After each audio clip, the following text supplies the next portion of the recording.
jouer une Coupe du Monde à l'époque, pour un pays, un tout petit pays comme le Sénégal, qui n'était pas connu partout, on se devait d'être les meilleurs ambassadeurs. Et c'est ce qu'on a su faire, moi et tous les joueurs de ma génération.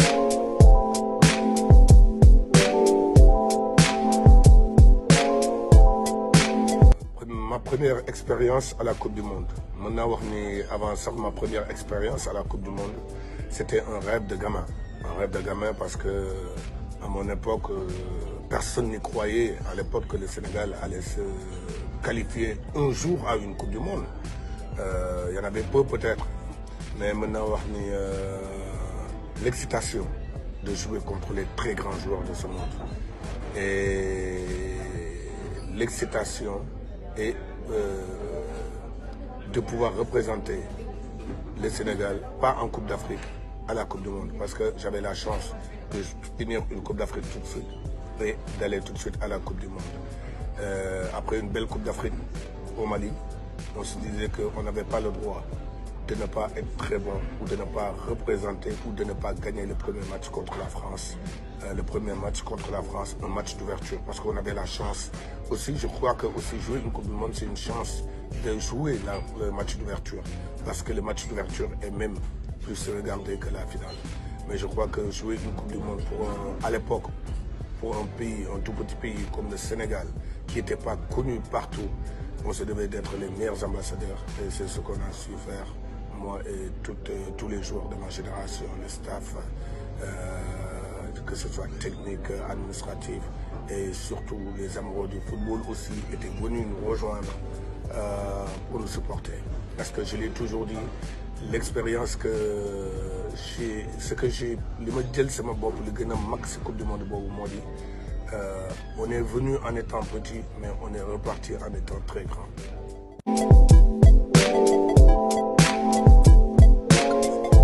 Plus marqué durant cette compétition. Je dirais que question boobu dafa may neex parce que dinaa ci wax aussi xale yi nga xam ne ñoo war a dem Coupe du Monde bi di ñëw. Moo di li ma gën a marqué moo di en Afrique on ne te laisse pas jouer, les gens jouent pour ne pas perdre quand tu joues contre les équipes africaines. D'autant plus que bu fekkee yow yaa leen mën tuuti yaa leen dàq li ñuy def muy football bi te yow yaa war a gagner yow yaa nekk équipe bi nga xam ne yow yaay favori. Li may jàng si Coupe d'Afrique yeneen compétition yi ak Coupe du Monde. Coupe du Monde le jeu est ouvert ay joueurs yu mel na tey jii Gana Gueye Coupe du Monde gëm naa ni li ñuy gën sax mën wane seen bopp. Joueurs Sénégal yi dama siy jël Gana parce que Gana son jeu est plus européanisé ndax vision bi c'est pas quelqu'un qui est méchant sur les tacles, c'est quelqu'un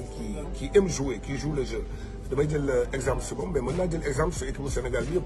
gëm naa ni tey jii équipe bi nu am ni tey jii ak niveau technique bi nu am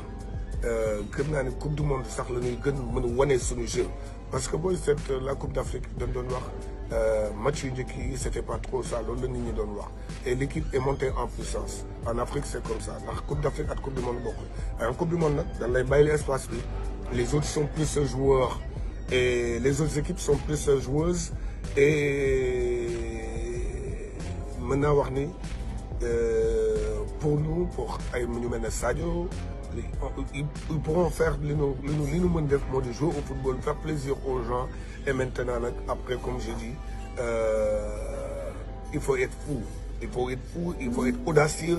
il faut être surtout audacieux parce que Coupe du Monde c'est là où ngay jaay sa dëkk, c'est là où ngay jaay sa bopp. Am na ñoo xam ne tey jii ñu bëri ñoo xam ne tey jii xamuñu leen, c'est le moment, ils ont la chance de jouer à une Coupe du Monde et ils se doivent de tout donner, voire 1000% pour le pays, pour ce pays-là qui le mérite, le Sénégal.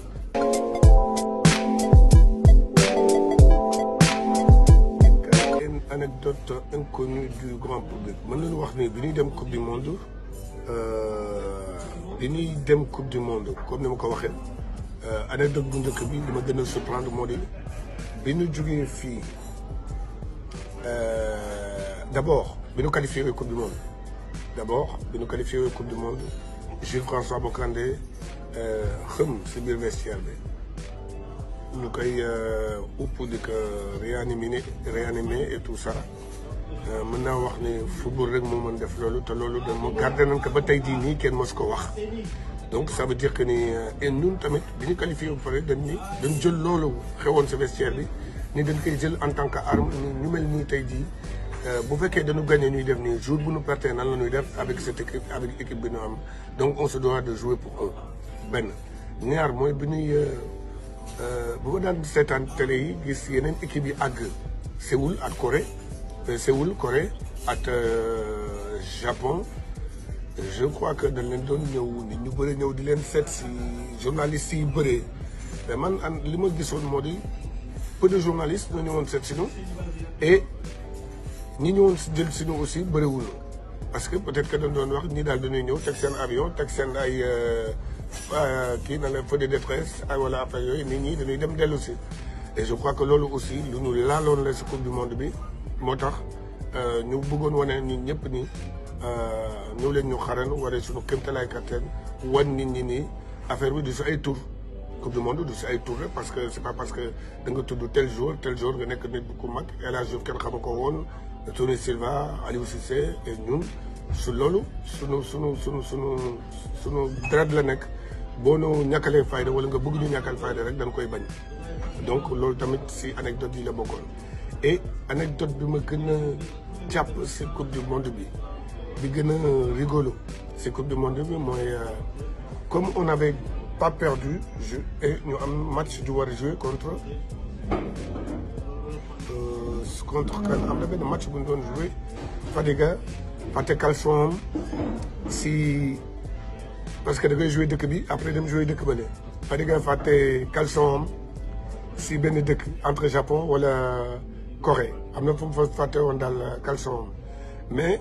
bëggul woon jouer et que bëggul woon jouer beneen caleçon lu dul caleçon boobu parce que caleçon boobu la sol depuis suñu match contre la France ba suñu match contre Turquie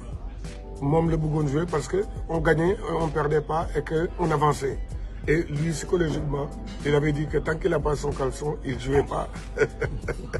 et que ñu dem jëli et que on a ñu yónni Pape Thierno mu dem jëli caleçon bi indi ko.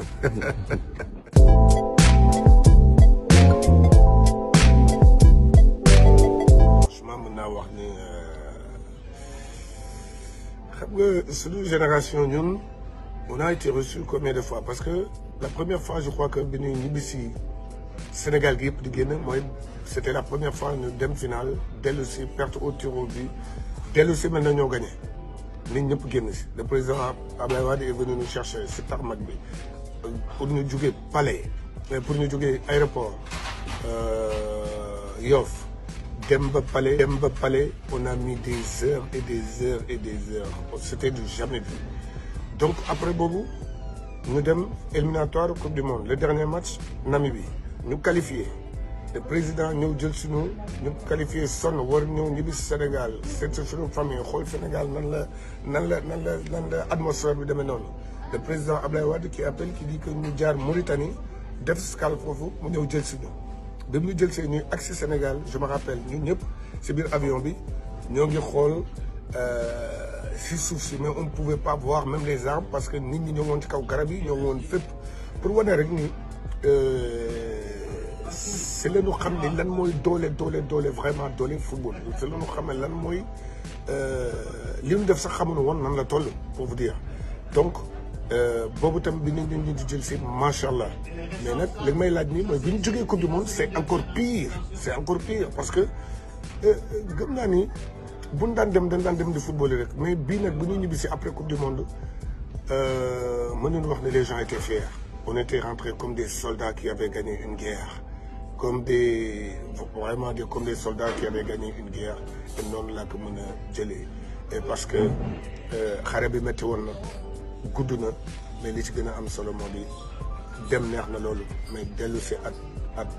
ay raaya moo ëpp solo lu nekk.